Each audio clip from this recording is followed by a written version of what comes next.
Halo, Assalamualaikum warahmatullahi wabarakatuh. Selamat bertemu kembali dengan topik-topik tentang hubungan internasional, jurnal, publikasi, dan tentang dosen. Nah, kali ini kita akan membahas tentang salah satu topik yang cukup menarik, yaitu tentang sertifikasi kompetensi. Era ini merupakan era di mana kita, dosen maupun para mahasiswa harus memiliki kompetensi masing-masing. Kompetensi ini merupakan salah satu indikator bagaimana orang atau khususnya mahasiswa memiliki kemampuan untuk dinyatakan memiliki skills untuk memiliki suatu kemampuan agar terserap di dunia kerja. Saya menyampaikan dari awal bahwa bukan berarti ketika kuliah itu mahasiswa tidak memiliki kompetensi. Jadi kuliah itu memang memiliki dua kompetensi awal, yaitu kompetensi dalam bidang soft skill dan kompetensi dalam bidang hard skill. Kompetensi dalam bidang hard skill adalah kompetensi yang bernuansa pada kemampuan pengetahuan sehingga berimplikasi pada sikap dan kognisi seseorang, seperti itu.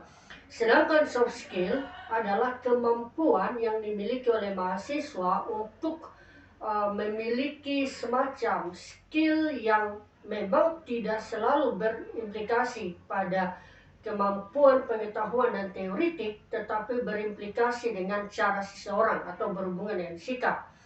Nah, dari sinilah kemudian sebenarnya keliru jika orang mengatakan bahwa mahasiswa itu nggak perlu kuliah lagi karena nggak ada soft skill di situ, nggak ada skill yang diajarkan. Padahal ketika seseorang itu kuliah sebenarnya tujuannya untuk memastikan mahasiswa itu juga memiliki soft skill.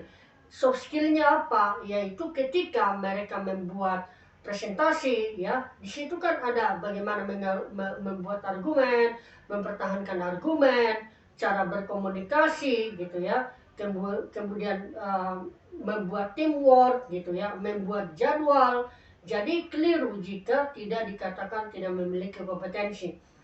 Kemudian jangan juga dimaknai bahwa soft skill ini identik dengan pemaknaan yang sangat teknis, karena dunia kampus adalah dunia teoritis, sehingga mahasiswa seharusnya memaknai bahwa soft skill yang dimaksud di sini adalah diajarkan agar para mahasiswa itu mampu berpikir kritis, mampu melakukan inovasi, mampu melakukan problem solving, mampu menyelesaikan persoalan-persoalan yang berhubungan dengan mata kuliah yang diambil, yang disimulasi melalui project based learning, atau yang kadang juga menggunakan metode-metode studi kasus.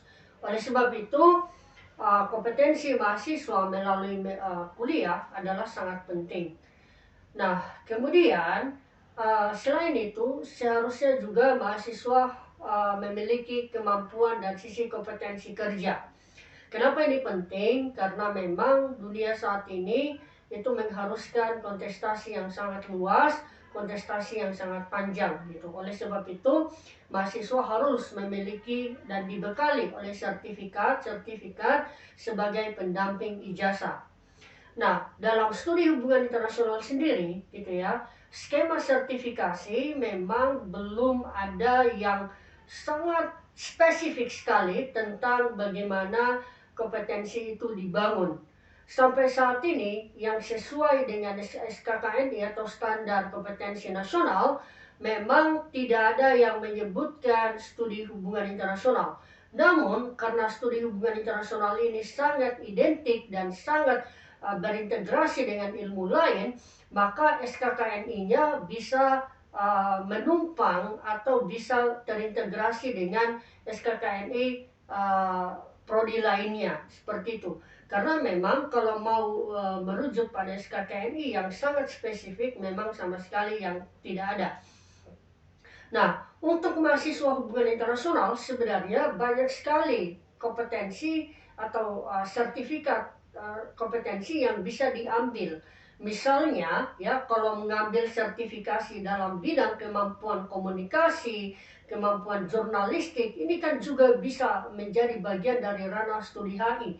Karena semakin dinamisnya studi HI memungkinkan mereka memiliki bekal lain selain dari sisi pengetahuan tadi.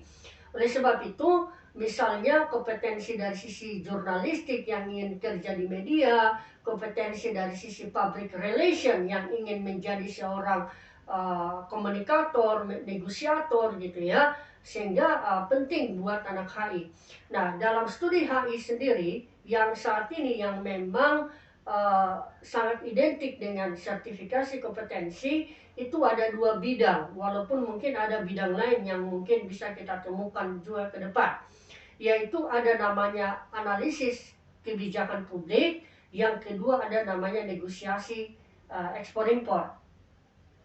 Saya sendiri sebagai salah satu jebolan dari sertifikasi kompetensi, asesor dari sertifikasi bidang negosiasi ekspor impor, merupakan salah satu kompetensi yang barangkali sangat penting bagi mahasiswa HI.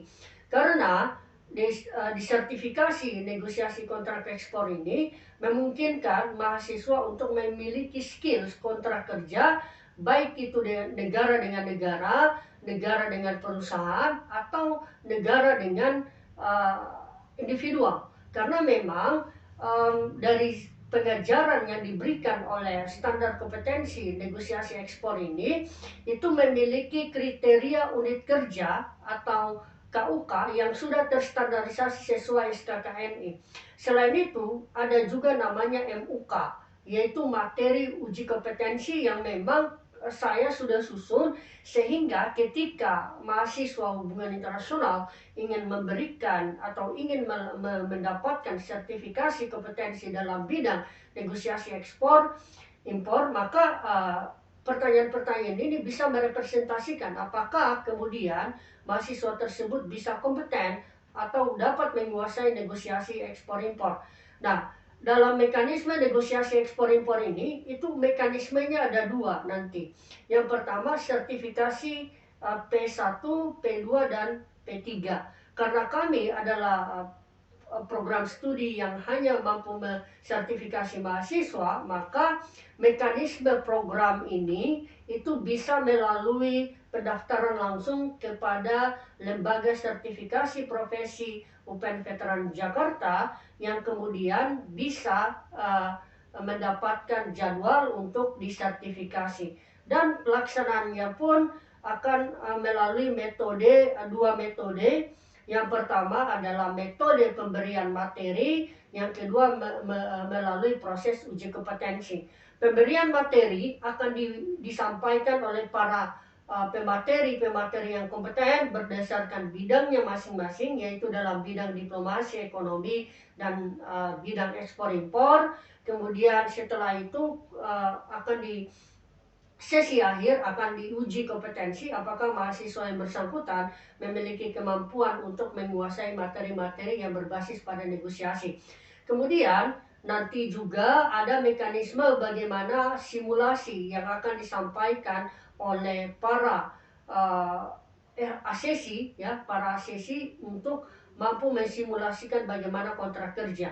Makanya ketika nanti proses asesi dilakukan, para asesi ini itu akan mendapatkan atau mempersiapkan bahan-bahan praktik yang akan disimulasikan atau diseminasikan pada saat uji kompetensi.